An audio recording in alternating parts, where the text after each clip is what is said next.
Hello, I'm Melissa Goebel. I'm one of the women's health nurse practitioners here at Cuyuna Regional Medical Center. My name's Rachel Cady. I'm a OBGYN. I work at Cuyuna Regional Medical Center. We are visiting today about the topic of screening for gynecologic cancers. So Dr. Cady, can you tell me what some of the gynecological cancers are that we should be common and aware of? Yes. So when we talk about gynecologic cancers, specifically what we're referring to is cancers from female organs, primarily ovaries, tubes, uterus, cervix, vagina, and vulva. So the vulva is anything that you can touch on the outside of your body. So kind of going up to the outside world. So, yeah. What are the most common gynecological cancers? So when you take all gynecologic cancers, that whole group that I just talked about, that's about 10% of all cancers that women are affected with. So as a group, that comprises about 10% of all cancers that afflict women. But the most common by far and away is uterine cancers, sometimes depending on the type, but typically arises in the endometrium or the lining of the uterus. That's the most common. So what are some symptoms of endometrial cancer that women out there should be aware of and kind of looking forward to?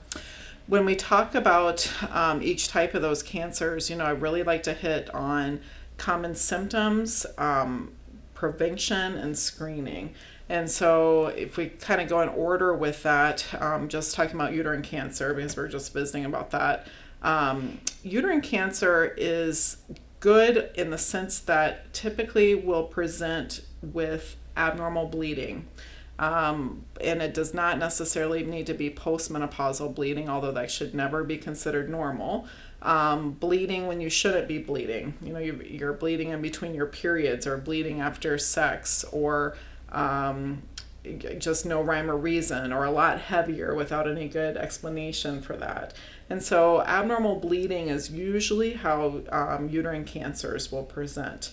And for that reason, fortunately, most uterine cancers are actually caught early, because if somebody recognizes that and they tune into that and they get evaluated, usually things are able to be caught early and are very treatable, okay? And so that's why as far as prevention, and screening, there's not really a good screening test, but it's really good to just know what the symptoms are, but also coming in to see your healthcare provider.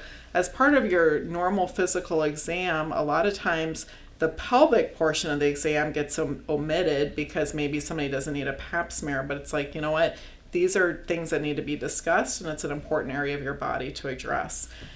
So kind of shifting gears a little bit, that we talked about uterine cancer, but also talking about ovarian cancer. And unfortunately, still to this day, there's not a really good screening test for ovarian cancer, but it's really important to have a pelvic exam as far as part of your physical exam. And that does not mean a Pap Smear. That means actually where the provider does a vaginal exam and feeling the ovaries, and also kind of being aware of what symptoms are of ovarian cancers. And they can be really vague symptoms. A lot of times it's change in bowel patterns. People feel more bloated. One of the more common symptoms is actually change in our bladder symptoms, sometimes even presenting like a bladder infection, but it's just not getting better. Abdominal pain. Those are all things that are worth bringing up. And those things don't typically go away. And so you really need to kind of be aware of that. And also being aware of your family history. Women, there's certain types of ovarian cancer. We've all heard of Angelina Jolie, and a lot of women have heard of BRCA, which is a inherited chromosomal defect that makes you more likely to have certain types of ovarian or breast cancer in particular, in some cases colon and uterine cancers. But so getting a really good family history is important, and possibly sending those patients for genetic counseling. But the point is to be kind of tuned into that. And so just kind of jumping from each type of cancer, fallopian tube cancers actually present very much the same as ovarian cancers. And so Again, abdominal distension, change in your bowel or bladder patterns. You're just not feeling quite right, feel bloated, possibly with bleeding. And we talk a lot about cervix screening, cervical cancer screening, and most of us are aware of the Pap smear, which is basically getting some cells from the cervix, so the lower part of the uterus. And for most women, those Pap smears need to be continued until age 65, but some women after age 65, depending on what their Pap smear history is. So yes, we do not typically need to do a Pap smear every year, but it really depends on what your risk factors are. If you've had abnormal Pap smears, again, abnormal Pap smears are caused from that HPV virus, the human papilloma virus. Prevention for that for women age 9 to 26 is that there's a vaccine for HPV. That's strongly recommended for women and for men age 9 to 26. That helps with some of the prevention and some of the immune response if somebody is exposed to the HPV, human papilloma virus. Let's see, I want to keep on that for a little bit. So the big thing with screening is the Pap smear for that. Typically, HPV affects the cells of the cervix, but those changes occur really slowly. So really, as long as women are coming in at their recommended intervals, it's very, very unlikely that a cervical cancer will be missed, but you just really have to be checking in. Right. So that's an excellent screening test.